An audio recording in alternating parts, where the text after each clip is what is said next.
Welcome to Crush Stage Fright, where my goal is to help you turn your fear of public speaking into powerful, on-stage confidence.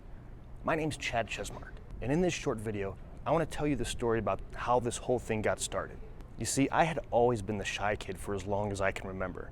When I was in school, I was never the one to raise their hand to ask or answer a question, because if I did, I would instantly feel a rush of anxiety coming over my entire body. I would basically feel sick to my stomach. If I had to stand up in front of the room, like to give a speech, that was even worse. My hands would shake and my knees would feel like they were gonna buckle. My heart felt like you could probably see it pounding out of my chest. I'd start to sweat like I just ran a marathon. It almost felt like someone punched a hole in my stomach and were squeezing my guts.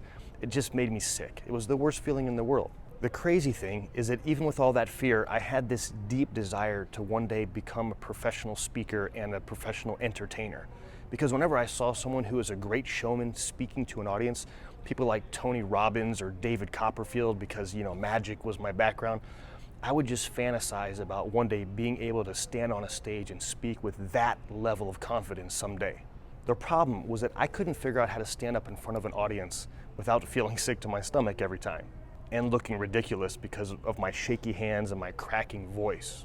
So I was putting together a magic show at the time, and no matter how much I practice, which everybody says that's the key to be prepared for all these shows, I would still feel sick, even just at the thought of having to go up in front of an audience to perform this show. The moment I knew I was about to become the center of attention, I would just freeze up and get all of those stage fright symptoms. They would just show up out of nowhere, no matter what I tried. Even if I was simply introducing myself at a networking event or like a Chamber of Commerce luncheon, I would just feel, when I knew it was my turn, I just was like, this rush, and I would stand up and do it, but I looked like a fool. I started to think that I might have to give up on this dream of becoming a professional speaker and entertainer, and maybe I'll just have to have a normal job like everybody else, which I really did not want to do. But I wasn't quite ready to give up yet, so I started to study everything that I could find on the topic of overcoming the fear of public speaking. So I'd read a book or take a course, and then I'd go and test it out. I'd go do one of my magic shows, or I would go to a networking meeting or something like that. But no matter what I tried, I just couldn't get those nasty feelings to go away. Then I tried taking an acting class and then an improv class, and sure, those things helped a little bit. I became more comfortable in front of those specific audiences because you get used to it and you know those people, but as soon as I would step up in front of an unfamiliar audience, all that fear would come back, so it wasn't really working. Then I booked myself to do an open mic at the local comedy club. This was the scariest thing that I had ever done, but I was determined. So I went up there, and for 5 minutes I tried to make the audience laugh while simultaneously looking like a fool, because one, at the time I wasn't funny, two, I was shaking and sweating and they could see it, and it was almost like they had pity for me. It didn't work, so I bombed. I never felt so bad in my whole life. After the show though, the headlining comedian, who was a very funny woman, came up to me and she was trying to cheer me up.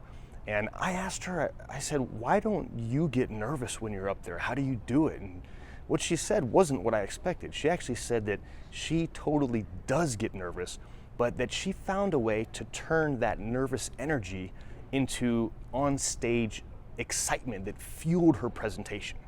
And then it hit me, and I was like, oh, I've been looking at this wrong. Unfortunately, she wasn't able to describe how she did that. She just simply did it and said that I'd have to figure it out for myself. And it took her years to do it. But at least I knew that it was possible. So I had a little bit of hope and a new direction to start to explore. So what I did was I started to study psychology, the psychology behind stage fright. I read 100 more books. I became a certified hypnotist and a certified NLP, or neuro-linguistic programming practitioner, so that I could understand how and why our minds react the way that they do, and more importantly, how to change or transfer those natural responses so that they can work for us instead of against us. It took me over a dozen years of research and testing. I would test everything that I learned. I would go out in front of an audience, test it out. If it worked, I kept it. The things that didn't work, I got rid of. Slowly over time, my confidence started to build and build and build. What I found is that the key isn't to focus on eliminating stage fright, but instead to focus on transforming it.